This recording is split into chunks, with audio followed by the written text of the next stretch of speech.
Welcome to our channel. Today we how to deploy Douglas Elliman properties, quick tutorial step by step clearly. To begin deploying Douglas Elliman properties, ensure you have the necessary access to the platform. Log into your Douglas Elliman account using your credentials. Navigate to the Properties section on the dashboard. Select the option to add a new property listing. Fill in the required fields with accurate information about the property. Include the property's address, price, and size. Upload high-quality images showcasing the property's interior and exterior. Add a description that highlights key features and benefits of the property. Make sure to mention any unique selling points, such as amenities or nearby attractions. Set the availability status to indicate whether the property is on the market. Review all entered information for accuracy and completeness.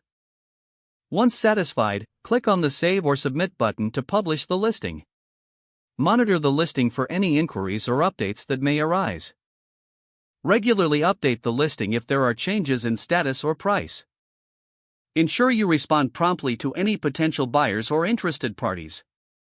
By following these steps, you can efficiently deploy Douglas Elliman properties online.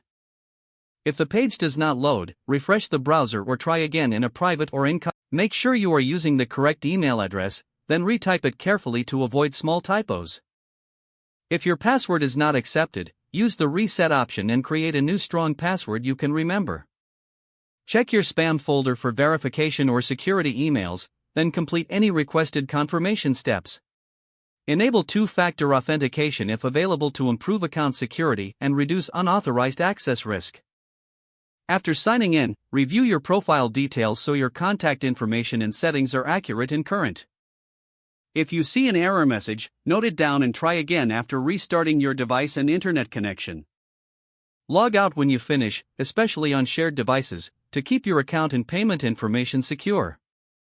If the page does not load, refresh the browser or try again in a private or incognito window. Make sure you are using the correct email address, then retype it carefully to avoid small typos. If your password is not accepted, use the reset option and create a new strong password you can remember. Check your spam folder for verification or security emails, then complete any requested confirmation steps. Don't forget to like this video and subscribe to our channel for more step-by-step tech guides.